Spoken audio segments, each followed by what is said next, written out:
नमस्कार प्रिय विद्यार्थियों। हम एनुअल की टेस्ट सीरीज पढ़ रहे थे और उसमें अपन 25 प्रश्नों का एक संग्रह ले रहे थे। उसी क्रम में आज चौथे नंबर का टेस्ट है, उसकी जो चर्चा है आज अपन करने वाले हैं। देखिए, मांस में प्रोटीन कितना प्रतिशत होता है। एक सीधा सा प्रश्न है कि मांस में प्रोटीन कितना होता है।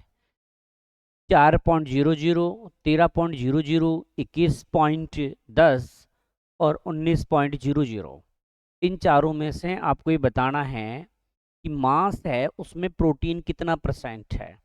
सीधी सी बात है, मांस में प्रोटीन है तो सही उत्तर होगा इसका। मैं देखो आपकी एग्जाम है इसलिए ज़्यादा अनावश्यक टाइम खराब नहीं करूँगा, तुरंत सीधे उत्तर देने हैं। 25% कम से कम मिनट में समाप्त होने चाहिए। तो यहाँ आंसर है 21.10। तो अगर मांस आप खाते हो तो आपको प्रोटीन मिलता है 21.10%। ध्यान रखना, ये प्रतिशत में है। अब है मांस में जल का प्रतिशत जो है वो कितना है। इस बार जो प्रश्न पूछा है, पूछा मांस में ही है, लेकिन वो आपसे जल का प्रतिशत पूछा है कि मांस में जल का प्रतिशत कितना है। 77.20% है, 74.20% है, 74.00 है या 87.20% है। सीधा सा आंसर देना आपको केवल कमेंट बॉक्स में, तुरंत देते रहिए आप भी और तुरंत बता दीजिएगा, है ना। तो 74.20% है। तो मांस में जल का परसेंट है 74.20 है। नेक्स्ट प्रश्न देखिएगा, मांस में वसा कितना प्रतिशत है। मांस में इस बार वसा पूछ रहे हैं कि मांस में वसा कितनी है। मांस में वसा 1.60, 12, 3.60 और 2.50। तो मांस में वसा कितना परसेंट होता है, जल्दी से आप कमेंट्स बॉक्स में लिखते रहिएगा। 3.60। ध्यान रखना इतना ही है, वो किस में होता है। आप कमेंट्स बॉक्स में बता सकते हो कि इतनी वसा ही किस में होता है। तो इसका सही जल्दी से मैंने आंसर आपको बता भी दिया है, और वो है दूध। जो गाय का दूध है उसमें भी वसा 3.60 होती है। नेक्स्ट क्वेश्चन है, राइका समुदाय कहाँ पाया जाता है। जो राइका समुदाय है वो कहाँ पाया जाता है। आपको बताना है हिमाचल प्रदेश, राजस्थान, जम्मू कश्मीर, तमिलनाडु। कहाँ पर राइका समुदाय पाया जाता है। हम एनसीईआरटी के अकॉर्डिंग पढ़ रहे हैं। कई विद्यार्थी लिखते हैं सर इतना इजी पर्सन नहीं आए ये, तो भाई हार्ड वाले तो हार्ड की जगह से पटकाई को पड़ता है। एनसीईआरटी का संग्रह है ये, इसी हार्ड की बात ही नहीं है। तो सही आंसर है राजस्थान। राजस्थान में भी कहाँ पाए जाते हैं, विशेष रूप से मारवाड़ क्षेत्र में जो हैं वो पाए जाते हैं राइका।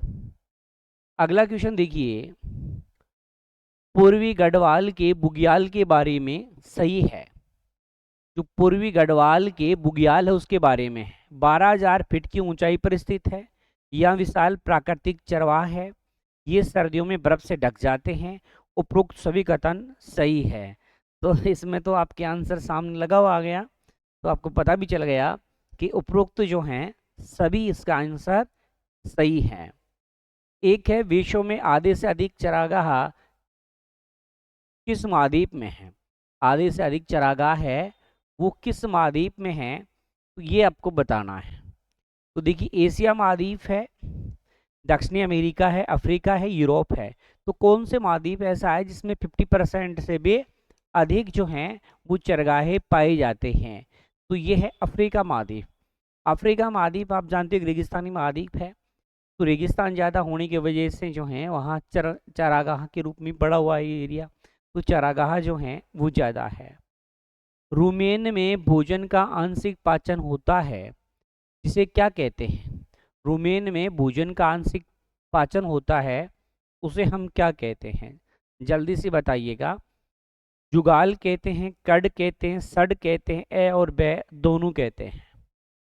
जो भोजन है रूमन है, रूमन में भोजन का आंशिक पाचन होता है, उसे क्या कहते हैं, तो कड और जुगाल कहते हैं। अर्थात सही उत्तर है ए और बे, दोनों आंसर जो हैं आपके एक्यूरेट है। जल में पाया जाने वाला एक कोशिकीय जीव बताना। ऐसा जीव बताना है जो जल में पाया जाता हो और एक कोशिकीय जीव हो। मेंढक है, व्हेल मछली है, जलीय सर्प है या अमीबा है। मतलब जल में पाया जाता हो और क्या हो, एक कोशिकीय जीव हो, वो कौन सा है? तो सही उत्तर होगा अमीबा है। अमीबा एक कोशिकीय भी है और जल में पाया जाता है। 9 नंबर का क्वेश्चन देखिए। मैं कम से कम समय में आपके प्रश्न जो हैं हल करवा रहा हूँ, ज़्यादा समय नहीं लूँगा। निम्न में से कौन सा सही है, इनमें से सही बताना है। श्वसन के रूप में जंतु में ऑक्सीजन ग्रहण करते हैं। श्वसन के रूप में जंतु ऑक्सीजन ग्रहण करते हैं तथा कार्बन डाइऑक्साइड गैस छोड़ते हैं। ये बात तो सही है। फिर डॉल्फिन एवं व्हेल मछली नासाद्वार या वात छिद्र द्वारा श्वसन लेती है। ये बात भी सही है। डॉल्फिन एवं व्हेल मछली में गिल नहीं होते क्योंकि गिल तो किस में होते हैं? मछली में होते हैं। तो इसमें उपरोक्त सभी कथन जो हैं वो आपके सही हैं। नेक्स्ट क्वेश्चन है, भारत में कितने जीवमंडल है? भारत में जीवमंडल कितने हैं आपको ये बताने हैं। 10, 12, 18 या 25 है। कितने हैं जीवमंडल? यदि देखो वीडियो आपको पसंद आता है तो लाइक जरूर किया करो, और अगर लाइक कर दिया तो शेयर कर दिया करो, अगर शेयर कर दिया तो सब्सक्राइब भी कर लिया करो, ठीक है। तो 18 सही आंसर होगा। इसका सही आंसर जो होगा वो 18 है। लाल सुंदर कलंगी वाला फ्लेमिंग पाया जाता है। लाल सुंदर कलंगी वाला फ्लेमिंग कहाँ पाया जाता है? मध्य प्रदेश में, कच्छ में, लद्दाख में या भारत व श्रीलंका? जल्दी से आप कमेंट्स बॉक्स में उत्तर देते रहिएगा, जल्दी से उत्तर देना है कि इसका आंसर जो है वो क्या होगा। कौन सा फ्लेमिंग पूछा है? लाल सुंदर कलंगी वाला। तो लाल सुंदर कलंगी वाला कच्छ के रण में पाया जाता है। कच्छ का रण जो जानते हो, कच्छ का रण है ये, और ये कच्छ का रण जो है गुजरात में, तो यहाँ पाया जाता है। वन्य जीव अधिनियम कब बना, कब पारित हुआ वन्य जीव अधिनियम, ये बताना है। वन्य जीव अधिनियम देखो 1972, 1990, 1980, 1996, 1980, 1986, 2000, 2004। तो कौन सी सन होगी वन्य जीव अधिनियम की? सही आंसर होगा सी ऑप्शन। 1980 में बना, फिर 1986 में उसको संशोधित किया गया था, इसलिए 1980 और 1986 आएगा। चिपको आंदोलन कहाँ हुआ है? चिपको आंदोलन कहाँ हुआ है? असम में हुआ है, जम्मू कश्मीर में, राजस्थान में या उत्तराखंड में? चिपको आंदोलन, तो चिपको आंदोलन का सही आंसर जो है उत्तराखंड है, और ये सुंदरलाल बहुगुणा ने चलाया था।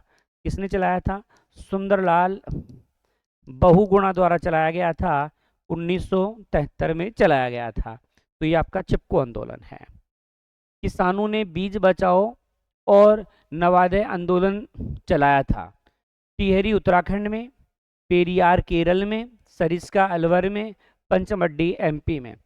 कहाँ पर बीज बचाओ आंदोलन और नवोदय आंदोलन जनता ने चलाया था, किसानों ने चलाया था? तो टिहरी उत्तराखंड में चलाया था यह आंदोलन। कहाँ चला था? टिहरी, और टिहरी कहाँ है? उत्तराखंड में। 15वें नंबर का क्वेश्चन देखिए। 15वें नंबर के क्वेश्चन में देखिए, सामान्य भारतीय मधुमक्खी है वो कौन सी है? एपिस मेलिफेरा या इटालियन मक्खी, एपिस फ्लोरी है, एपिस एनुमेरसज है, और एपिस सेरेना इंडिका है। तो देखो इंडिया शब्द दिख रहा है, इसमें इंडिका शब्द दिख रहा है ना, इंडिका मतलब एपिस सेरेना इंडिका जो है भारतीय मधुमक्खी होती है। किसी सजीव का वह स्थान जिसमें वह रहता है वह उसका क्या कहलाता है? तो आंसर दिया है उत्सर्जन, आवास, प्रअनुकूलन, अनुकूलन। सीधा सा है, जहाँ रहेगा वो क्या कहलाएगा? आवास कहलाएगा। मैं केवल एनसीईआरटी की टर्म्स से ही प्रश्न बना रहा हूँ, वहाँ से जितने संभव हो पाते हैं वो बना रहा हूँ। कौन सा रोग होने पर पशु घर घर की आवाज़ करता है? तो थनीला रोग, सर्रा रोग, दुग्ध ज्वार या गलघोंट। देखो गले में दिक्कत हो रही है ना, घर घर की आवाज़ गले में आएगी, इसलिए सीधी सी बात है सही आंसर क्या होगा? गलघोंट। भाई इसमें घर घर की आवाज़ कब आएगी? जब गले से श्वास लेने में प्रॉब्लम हो, श्वास नाल में प्रॉब्लम आए, अर्थात गलघोंट, गला घुट जाता है, तभी तो वो घर घर की आवाज़ आएगी। 18 नंबर का क्वेश्चन है, बिल्कुल सही समय में स्पीड से करवाते हुए मैं 18वें नंबर के क्वेश्चन पर पहुंच चुका हूं। टिक फीवर के बारे में सही बताना है। ये रोग रक्त परजीवी बोओफिलस माइक्रोप्लस से के कारण होता है। कैल्शियम की इसमें कमी होती है, शरीर में रक्तचाप जो है कम हो जाता है, या उपरोक्त सभी है। तो इसमें सही आंसर होगा उपरोक्त सभी है। फिर है मुकुलन द्वारा जनन निम्न में से किसमें होता है? मुकुलन के द्वारा जनन जो है हाइड्रा, पैरामीशियम, अमीबा या बैक्टीरिया, किसमें होता है? तो सही आंसर होगा हाइड्रा में।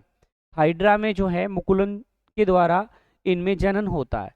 20 नंबर का क्वेश्चन देखिए, अंड प्रजनक जंतु कौन सा है? अंडा देने वाला मेंढक है, छिपकली है, मुर्गी है, या उपरोक्त सभी है? तो सीधी सी बात है, मेंढक अंडे देता है, छिपकली अंडे देता है, मुर्गी अंडे देता है, अर्थात उपरोक्त सभी आंसर होगा। विश्व में जैव विविधता तृप्त स्थलों में भारत का कौन सा स्थान आता है?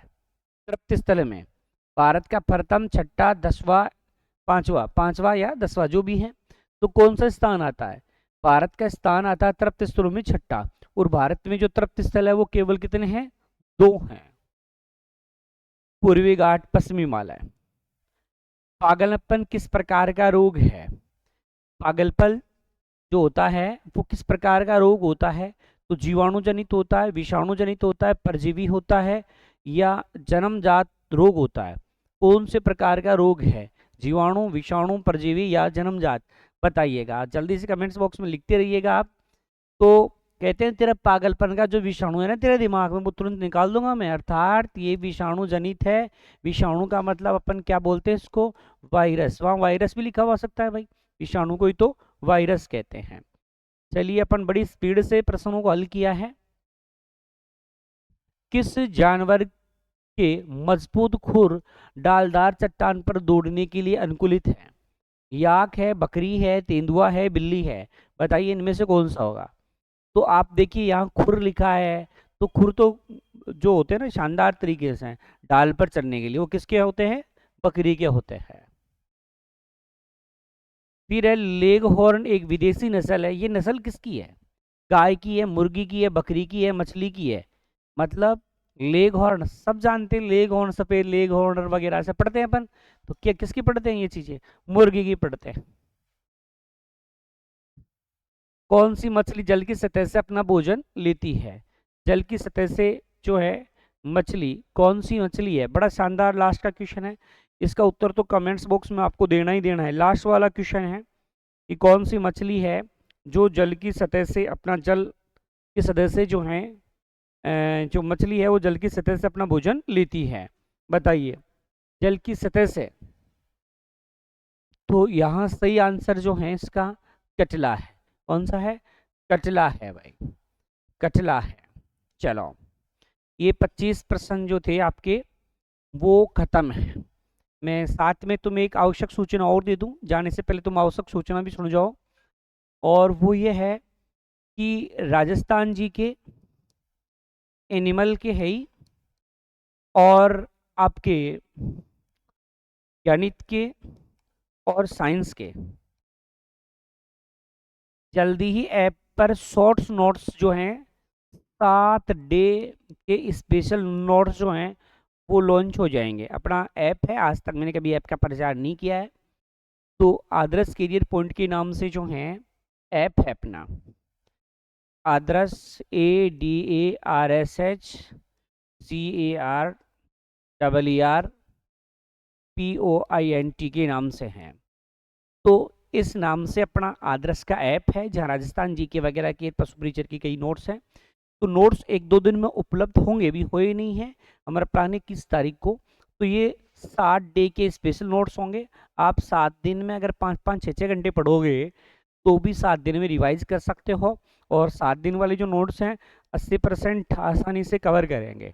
80% से प्लस आपको उन नोट्स में से देखने को मिल जाएंगे। तो ये ऐप पर जल्दी ही उपलब्ध करवाया जाएगा। वीडियो देखने के लिए आपका बहुत बहुत धन्यवाद।